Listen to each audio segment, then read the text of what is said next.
શ્રી ગણેશાય નમઃ. જય શ્રી કૃષ્ણ બધાને. આજે આપણે એકાદશી શ્રીમદ ભગવદ્ ગીતા અધ્યાય 15મો કહેવાનો છે, તો સાંભળજો.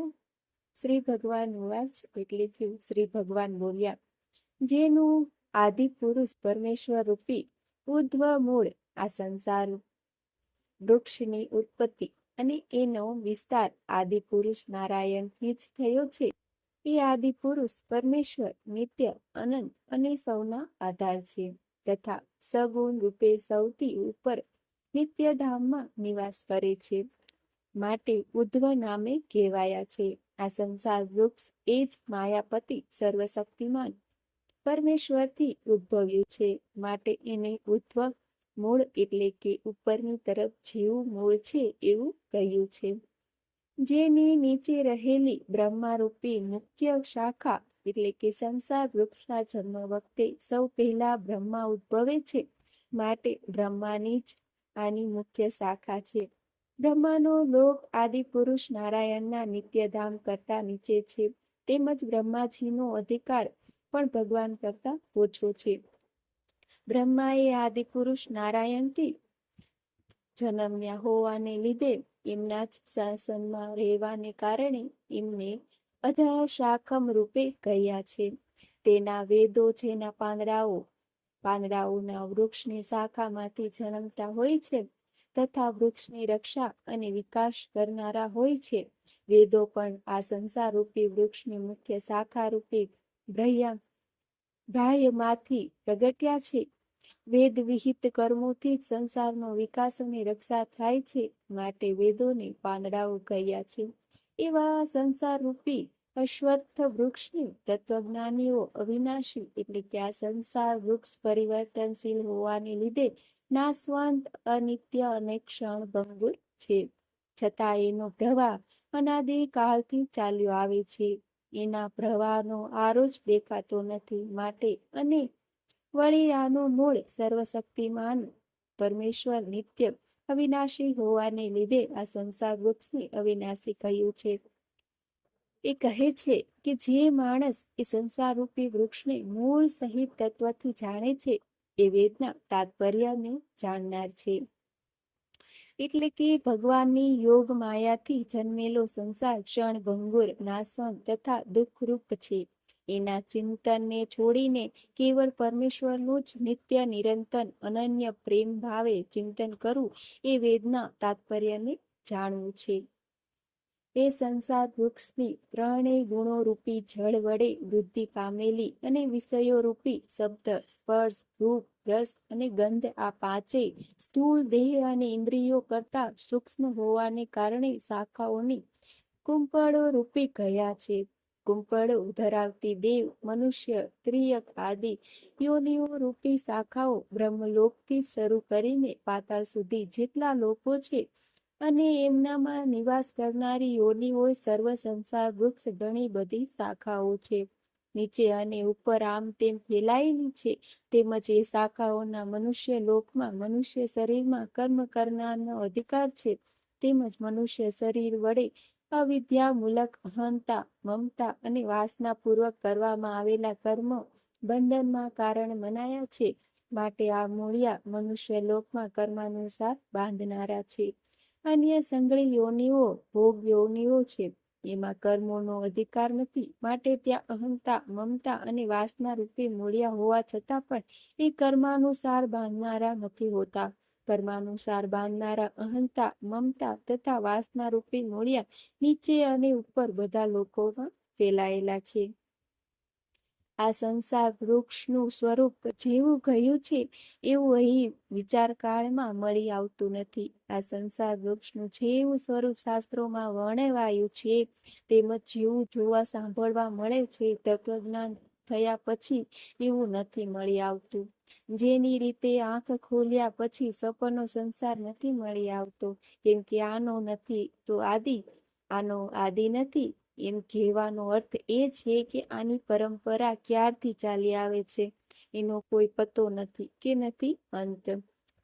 આનો અંત નથી એમ કહેવાનો અર્થ એમ છે કે આની પરંપરા ક્યારથી ચાલી આવે છે તો આનો કોઈ પતો નથી કે તેનું કોઈ નિશ્ચિત પ્રકારની સ્થિતિ આની નિશ્ચિત પ્રકારની સ્થિતિ નથી. એમ કહેવાનો અર્થ એમ છે કે વાસ્તવમાં આ ક્ષણભંગુર અને નાશવંત છે. માટે આ અહંતા, મમતા અને વાસનારૂપી અત્યંત દ્રઢ થયેલા મૂળ ધરાવતા સંસારરૂપી અશ્વત્થ વૃક્ષને દ્રઢ વૈરાગ્યરૂપી બ્રહ્મલોક સુધીના ભોગો ક્ષણિક તેમજ નાશવંત એવું વિવેક બુદ્ધિ દ્વારા સમજીને આ સંસારના સંઘળા ભોગોમાં સત્તા, સુખ, પ્રીતિ અને રમણીય ન ભાસવા એનું નામ દ્રઢ વૈરાગ્ય રૂપી શાસ્ત્ર છે. શસ્ત્ર વડે કાપી નાખીને સ્થાવર જંગમ સ્વરૂપ સંસારના ચિંતનો તથા અનાદિકાળથી અજ્ઞાન વડે દ્રઢ થયેલા અહંતા, મમતા અને વાસના રૂપી માળિયાઓનો ત્યાગ કરો. એ જ સંસાર વૃક્ષને બીજા સંઘળા મૂળિયા સહિત કાપી નાખવું છે. એ પછી એ પરમપદ સ્વરૂપ પરમેશ્વરને સારી પેઠે શોધવા જોઈએ કે જેને પામી ચૂકેલા માણસો ફરી પાછા વળીને સંસારમાં નથી આવતા અને જે પરમેશ્વરથી આ પુરાતન સંસાર વૃક્ષની પ્રવૃત્તિ અર્થાત પરંપરા વિસ્તાર પામી છે એ જ આદિપુરુષ નારાયણને હું શરણે છું. આ પ્રમાણે દ્રઢ નિશ્ચય કરીને એ પરમેશ્વરનું મનન અને નિધિધ્યાસન કરવું. જેમના માન અને મોહ નષ્ટ થઈ ચૂક્યા છે, જેમને આસક્તિ રૂપી દોષને જીતી લીધો છે, જેમની પરમાત્માના સ્વરૂપમાં નિત્ય સ્થિતિ છે અને જેમની કામનાઓ પૂર્ણ રૂપે નાશ પામે છે, એવા સુખ દુઃખ રૂપી દ્વંદ્વોથી છૂટેલા જ્ઞાનીજનો એ અવિનાશી પરમ પદને પામે છે. જે પરમ પદને પામીને મનુષ્ય પાછા ફરીને સંસારમાં આવતા નથી, એ સ્વયં પ્રકાશિત પરમ પદને ન તો સૂર્ય ઉજાડી શકે છે, ન ચંદ્રમા કે ન તો અગ્નિ. એ જ મારું પરમ ધામ છે. આ દેહમ રહેલો સનાતન જીવાત્મા મારો અંશ છે. એટલે કે જે રીતે વિભાગ વિનાનું રહેલું હોવા છતાં મહાકાશ ધડાઓમાં જાણે જુદું જુદું હોય એમ જણાય છે, એ જ રીતે સર્વભૂતોમાં એકાત્મ ભાવે રહેલો હોવા છતાં પણ પરમાત્મા જાણે ભિન્ન ભિન્ન હોય એમ જણાવે છે. માટે એ જ દેહમાં રહેલા જીવાત્માને ભગવાન પોતાના સનાતન અંશ કહ્યો છે અને એ જ આ પ્રકૃતિમાં રહેલી મન સહિતથી પાંચેય ઇન્દ્રિયો ખેંચે છે. વાયુ ગંધના સ્થાનેથી ગંધને જે રીતે ગ્રહણ કરીને બીજા સ્થાને લઈ જાય છે, એ જ રીતે દેહ આદિનો સ્વામી જીવાત્મા પણ જે શરીરને છોડે છે, તે શરીરમાંથી પ્રાણો દ્વારા મન સમેત ઇન્દ્રિયોને લઈને પછી શરીરને પામે છે, એમાં જાય છે. આ જીવાત્મા શ્રોત, ચક્ષુ, ત્વચા, રસના, ઘ્રાણ અને મનને આશ્રય એટલે કે એમની સહાય લઈને વિષયોને સેવે છે. શરીર છોડીને જતો શરીરમાં સ્થિત રહેલો વિષયોને ભોગવતો કે ત્રણેય ગુણોથી જોડાયેલો હોવા છતાંય જીવાત્માના યથાર્થ સ્વરૂપને અજ્ઞાની જનો નથી જાણતા. કેવળ જ્ઞાનચક્ષુ ધરાવનાર વિવેકશીલ જ્ઞાની જનો તત્વથી જાણે છે. સૂર્યમાં રહેલું જે તેજ આખા જગતને ઉજાડે છે, જે તેજ ચંદ્રમાં છે અને જે અગ્નિ છે, એને તું મારું જ તેજ જાણ. તથા હું જ પૃથ્વીમાં પ્રવેશીને પોતાની શક્તિથી સંગળા ભૂતોને ધારણ કરું છું અને રસ સ્વરૂપ એટલે કે અમૃતમય ચંદ્રમાં બનીને સંગળી વનસ્પતિઓને પોષું છું.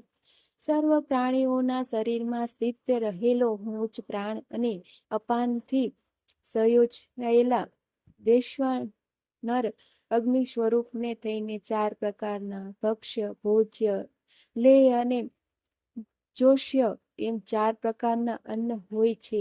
એમાં જેને ચાવીને ખાવું પડે છે એ ભક્ષ્ય છે, જેમ કે રોટલી વગેરે. જેને ગળવું પડે છે એ ભોજ્ય છે, જેમ કે દૂધ વગેરે.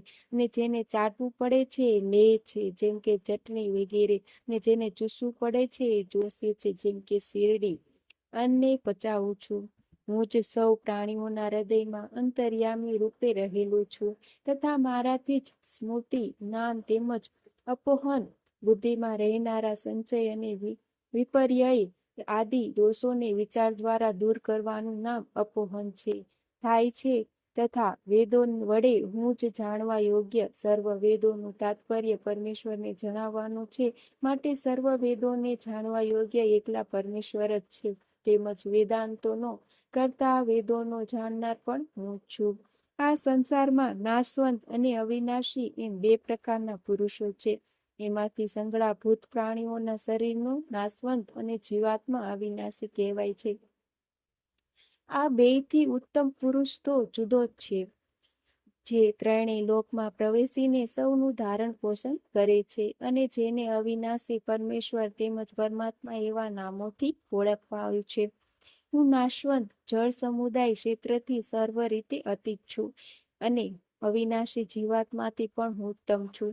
માટે લોકમાં તેમજ વેદોમાં પુરુષોત્તમ નામે પ્રસિદ્ધ છું. એ ભરતવંશી, જે જ્ઞાની માણસ મને આ રીતે તત્વથી પુરુષોત્તમ સ્વરૂપે જાણે છે, એ સર્વજ્ઞ માણસ સર્વ રીતે નિરંતર મુજ વાસુદેવ પરમેશ્વરને જ ભજે છે.